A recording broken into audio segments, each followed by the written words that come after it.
l'émission et dans quelques instants, je rejoins Georges Gaumont. On parle de la situation au Mali. À tout de suite. African Disco.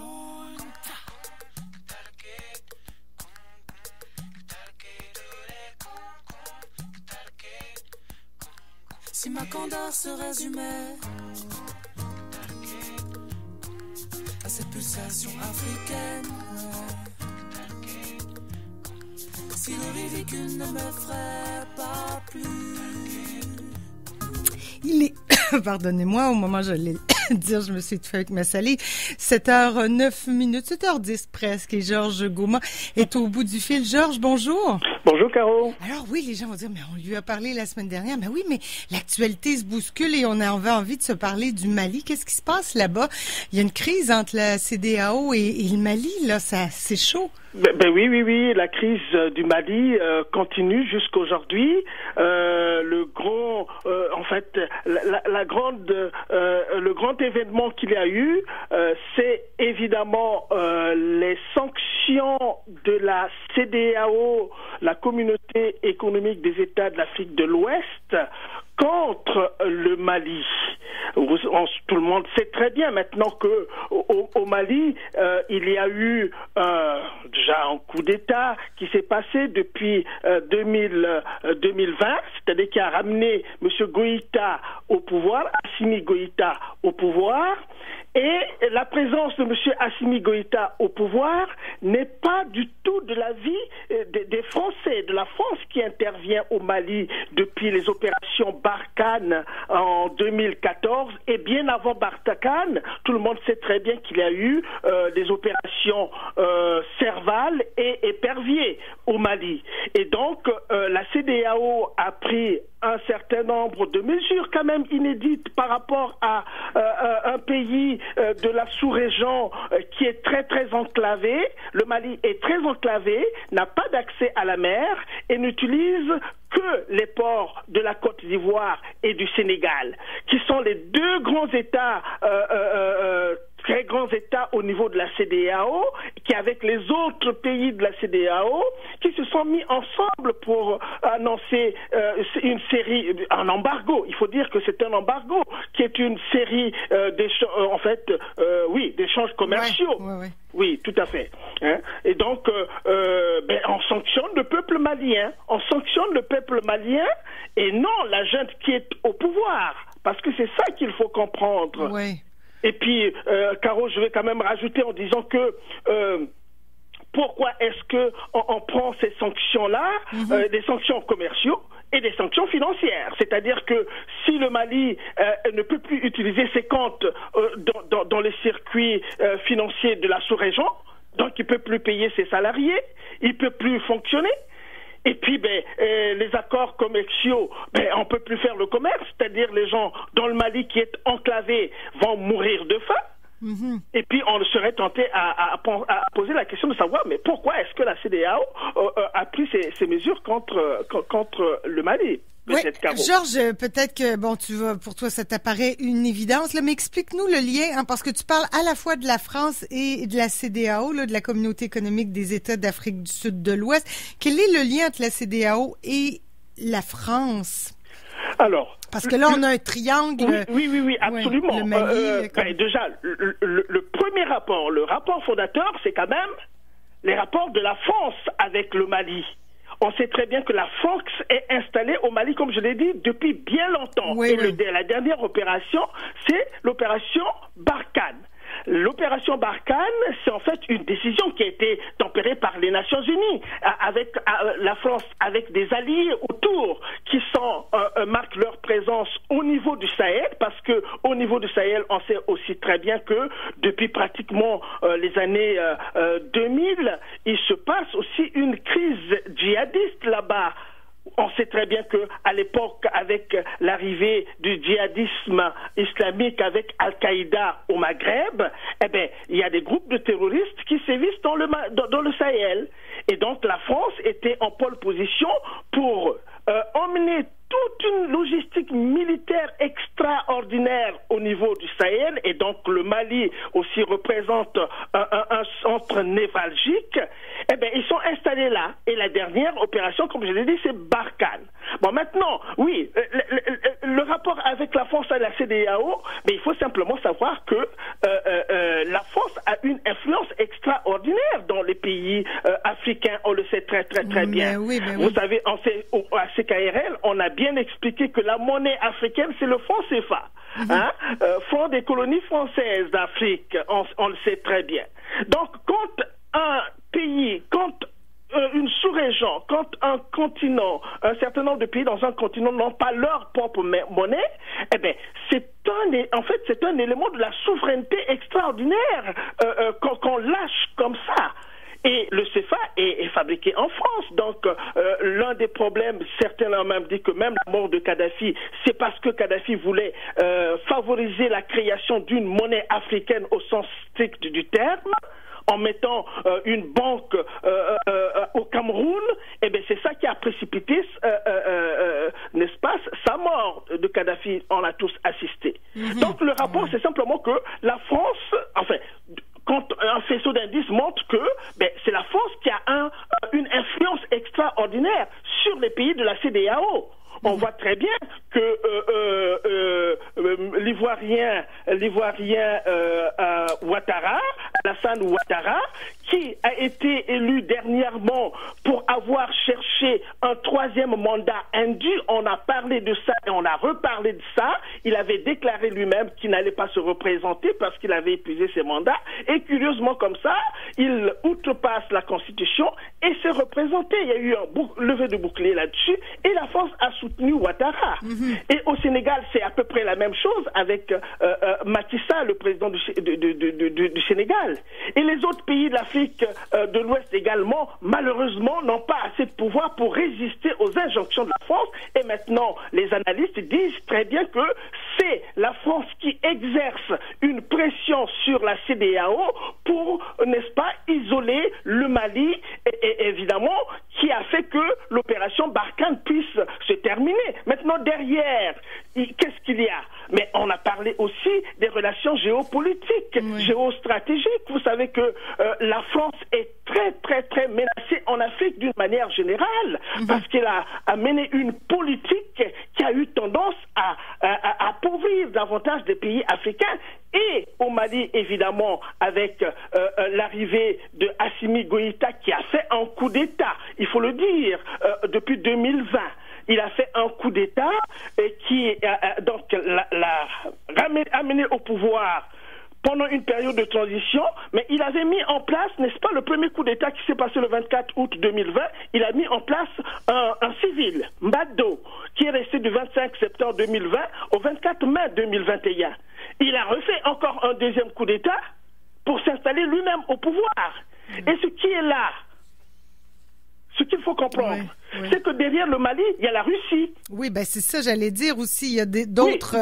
Voilà, mais c'est ça. C'est convoité, mais la Russie, la Chine peut-être de ce qui s'est installé, n'est-ce pas, au Mali, avec notamment les mercenaires de Wagner.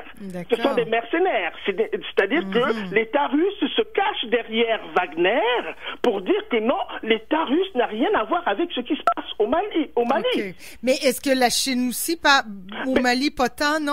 Mais oui, mais c'est-à-dire que la Chine, en la ce Russie, moment, il n'y a pas que la Chine, Caro. Parce que ce qu'on voit aujourd'hui, cet embargo-là, comment faire pour contourner? Est-ce que ça va faire du mal au Mali? Parce que c'est ça qu'il fallait que les autres visaient. Mais le Mali, en ce moment, est en train de regarder avec l'Algérie.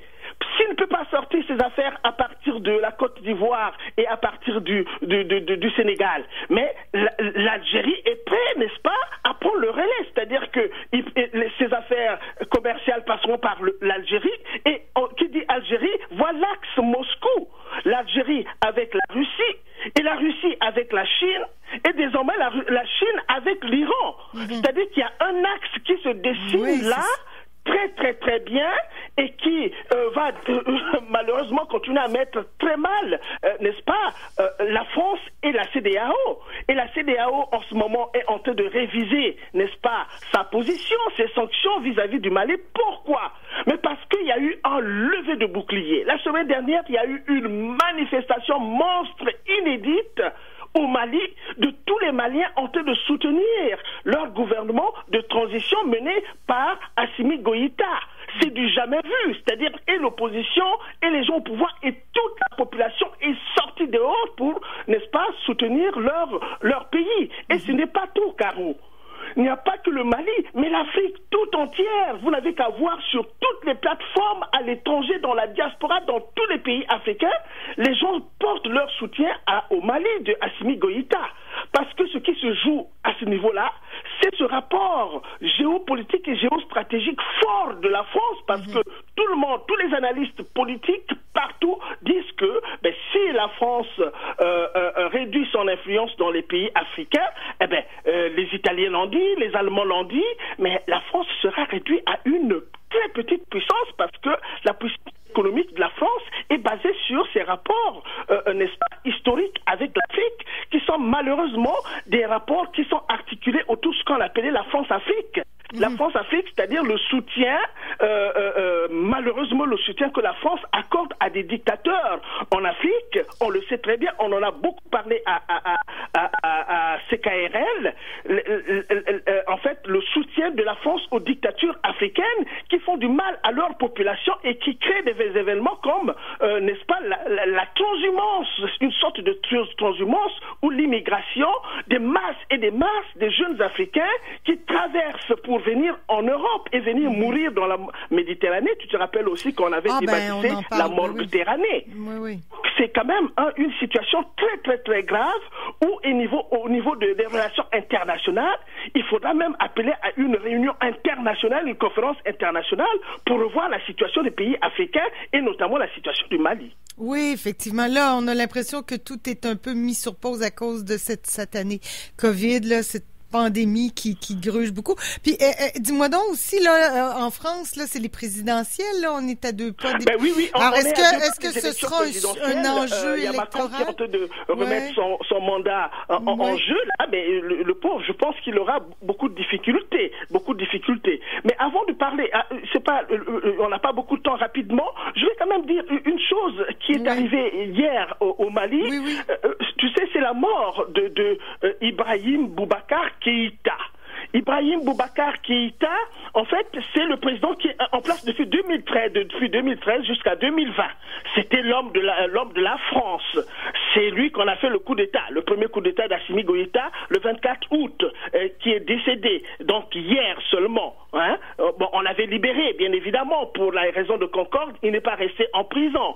Mais ces 2 dernières années, il faut quand même souligner que le Mali, qui est un grand pays on n'a pas le temps de venir sur l'histoire, mais on avait vu aussi à CKRL dans les matins éphémères la place historique du Mali depuis l'empire malien du XIIe siècle avec la production de l'or et il faut savoir que la présence de la France au Mali, c'est beaucoup aussi derrière ce qu'on ne voit pas, c'est la production de l'or. Vous savez que la France, c'est le 2e pays qui a la plus grande quantité d'or dans le monde, mais alors qu'il n'a pas une gisement d'or en France, tu vois. Donc c'est l'or du Mali depuis là qui continue, n'est-ce pas, à passionner un peu les Occidentaux.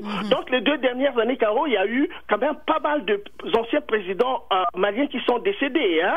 Donc il y a Moussa Traoré qui est le 2e président du Mali qui a régné de 1979 à 1991 qui est décédé. Il y a aussi Amadi Toumani Touré, presque le premier président élu démocratiquement au Mali aussi qui vient de décéder. Donc ça fait 3 grandes figures quand même de l'État malien qui sont décédées. Et là, qu'en est-il de la situation au pays au moment où on se parle? Les gens, comment se porte la population? Sur le terrain, est debout. La population est debout pour soutenir, n'est-ce pas, la junte au pouvoir, parce que l'enjeu qui est là, en fait, ce que la CEDEAO ou bien ce que la France dicte à partir de la CEDEAO, c'est évidemment que la junte militaire ne puisse pas continuer à gouverner le pays et qu'ils organisent rapidement des élections démocratiques. Et puis la junte qui répond, écoutez, franchement, regardez, dans l'Afrique, les gens que vous avez soutenus, qui ont soit fait des coups d'État aussi, ou bien qui ont cherché un 3e mandat indu, que vous n'avez rien dit. Nous sommes dans une période de restructuration, n'est-ce pas, de notre pays et de nos rapports avec les autres pour le bien des Maliens. Donc vous n'avez pas à nous mettre le couteau sous la gorge de cette manière-là. Donc voilà ce qui se passe en réalité. Mais la population est debout. Et là, franchement, c'est du jamais vu, Caro. C'est du jamais vu qu'un peuple puisse se lever comme ça et soutenir un régime aussi militaire soit-il. Et puis, ma foi, si on met l'accent sur la démocratie, mais dans la démocratie, il y a la notion de la participation populaire. C'est ça la citoyenneté. C'est ça la légitimité aussi de quelque chose. La légitimité est obtenue à partir de la position de la population. Quand on voit que la population de presque à 99% est debout, mais la légitimité est déjà accordée. Parce que c'est une légitimité populaire. Donc la France n'a pas, à travers la CEDEAO, n'a pas à dire que voilà, vous au Mali, il faut organiser tout de suite les élections et ainsi de suite. C'est quand même un moment de grand changement sociétal qui marquera l'histoire du Mali. Oui, non, la population est debout et soutient son président. Ça, c'est clair et net. Ah oui. Bon. Ben écoute, on va suivre la situation. Georges, merci de nous avoir fait un éclairage sur cette situation-là au Mali. Là, des fois, parfois, c'est difficile de bien comprendre les enjeux, mais bon, on a pu se parler ce matin, puis on se reparlera la semaine prochaine. Mais on se reparle, voilà, c'était une petite parenthèse pour ne pas laisser un peu cette actualité très, très, très fluctuante en Afrique et au Mali. Voilà, merci Georges. Merci Caro de m'avoir accordé. Bonne journée de tempête aujourd'hui. Oui, mais la tempête on l'attend là, elle n'est pas encore arrivée. N'est pas encore arrivée, hein. Elle va quand même arriver. Elle devrait arriver, les écoles sont fermées en tout cas. OK, mais c'est parfait Caro. On se retrouve la semaine prochaine. Bonne journée la semaine prochaine. 7h25. Je vous propose une petite pause et on se retrouve tout de suite après. Le docteur Drouin, dans quelques instants, va nous parler de la vision des Hopis sur la pandémie. À tout de suite.